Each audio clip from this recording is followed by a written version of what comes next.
been a year for you, man. It's been a lot of ups, a lot of downs in the years, right? But you look at it, it's the last year for you. Okay, semifinals. First time you're in the semis, right? I was in the semis my sophomore year. Sophomore year? Yeah. Okay. So second time in the semis. How pumped are you? And you got Iowa guy. Does it get any better? No. Right? Did you write it any better? Yeah. You didn't leave Oregon to wrestle like a Oregon State guy in the semis, did you? Absolutely not. Right? No, it's I've been talking to a lot of people, and I think there's a reason to be stressed and have some anxiety coming into here with the highest seed senior year. A future matchup with Nolf, maybe another rematch with the Iowa guy. But honestly, my mind has been really relaxed, and I've been trying to enjoy this and enjoy the last time I get to wear a Husker singlet. And I've been getting my mind off the wrestling. I've been kind of shifting my focus off the wrestling aspect 24/7. It was becoming really obsessive, and I've gained a bigger perspective on the sport, and so I think that's what's helped me this year and been a part of my success. Talk about the tough guys in the Nebraska program, including the RTC, that have helped develop you to where you have an opportunity to be national champion. Yeah, I think we have a really unique room with the guys that we have in it, obviously with James and Jordan, but just the coaching staff, the guys that we bring into our program are good guys, and we excel off the mat, not just on the mat. And so I've told a lot of people also is just that I've grown more as a man, part of the Huskers, than I have actually in wrestling, which is a huge testimony to the coaching staff and my training partners. And so they've just shaped me. They've shown me how to live a life of excellence, and I've taken a lot from them. Okay, so you got off social media, right? You focus on wrestling, and you just talked about that, but there was a parting shot at the end, right? Yeah. Did somebody hack your account, or did you tweet that out? That was absolutely me. That was you? Yeah. Okay, because I'm like, oh man, someone hacked his account. That was you, though. Yeah, and the funny part about that tweet is I was getting off social media for purposes other than wrestling, and I find it pretty comical how easy it is to get inside the minds of the wrestling world. I mean, I can throw in a little nugget and see the explosion because of it. And so I knew what was going to happen. I knew there was going to be a pop on Twitter, and I did it just have some fun, grow the sport.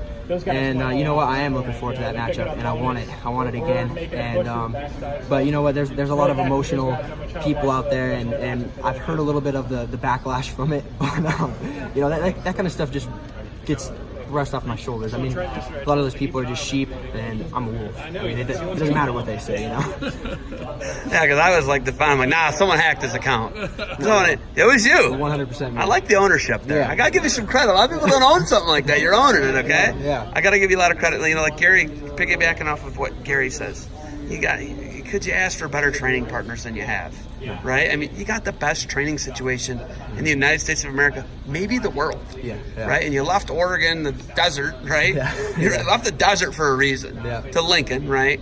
And it's obviously paid off, right? Yeah. What's it been like? I'm assuming they probably put it on you pretty good some days. Oh, they roll on you a little bit, don't they? Yeah, absolutely. And that's, I'm a really competitive person. I take my craft very seriously, and so I don't accept losing very well, especially at the beginning of my career. And so what I have to figure out is how to enjoy the moment with those guys, because they're the best. They're great, and they're going to be looked back on 20, 30 years from now. People are still going to remember those guys' names. And so, when I get beat up, I have to appreciate those moments, and I have to learn from them. It doesn't mean I take off my edge at all. I'm still training hard to beat them every day. But you know what? There is an appreciation for how great they are, and I'm just following along their footsteps, trying to absorb as much information from them as possible. This is the most competitive event of the year. Yeah. How is that with your competitive mindset? How does that match up? Do you feel comfortable in this setting? This is. I was actually talking to the 174-pounder from Michigan. We were walking back to the hotel, and we were both kind of on the same page that we kind of get frustrated in dual season, and it's just like it's child's play, really. Guys have a whole week to prepare for you. They shut down. This tournament is what we compete for. This is what we train for, and these are the moments that I want. I want big matches. I want the spotlight, and I'm excited to compete each and every match. Thanks, man. Good luck. Yeah, thank you. Oh, in the duel. this is my house, Yeah. right? Yeah. You like whooping it up, man. You like do. promotions, don't you? Yeah. People think I'm that riled up and I have that kind of energy when I'm on the mat. I'm calm. I'm calm on the inside. And you know what? It's a lot what I said about Penn State fans. Iowa fans are the same way. I can do one little thing and I can make an explosion out of them. And so, it's funny. I enjoy it. I like to perform. I like to be a performer. I don't care if people hate me, love me. It makes the sport more fun, and I think it gets the fans more into it. I mean, we're talking about it, aren't we? Yeah. There you go, right? That's it. We're talking about it. Absolutely. Were you like this when you were growing up? Prineville, off the wrestling radar? Yeah, I was. I think because my dad is crazy. The dude's not okay in the head. Is he a wrestler?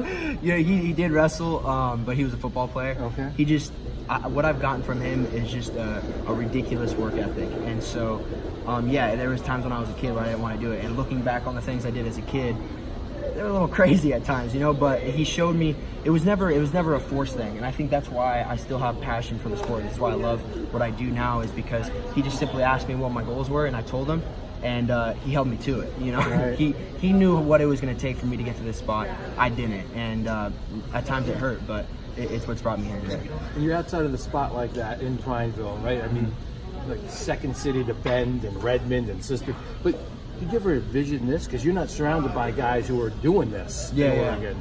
You ever visualize yourself here? Absolutely. I was never. What age did it start? Elementary school. I still remember talking to teachers, and whatever they would ask me, I said, I'm going to go to the NFL. I'm going to go win an Olympic gold medal. And you know what? I remember specifically in middle school, a teacher told me, he's like, you know what? That's only like top 1%. And to my mind, it was like I was around a lot of there's a lot of mediocre people in this world. A lot of people who are average and okay, being content with where they're at. And it takes a lot of courage to step out of that norm. And so for me, it wasn't a choice. It was just what I was going to do. I had a very unique perspective on where I wanted to go, and I was going to force my way into it. And I actually enjoyed the fact that I wasn't a part of the wrestling community in Pennsylvania, New Jersey, all those Iowa, Ohio. I was in Oregon, not known for wrestling, and me and my dad, we went to work, and we made it happen. Hey, good luck tonight. We'll be watching. All right, yeah, absolutely. Thank you.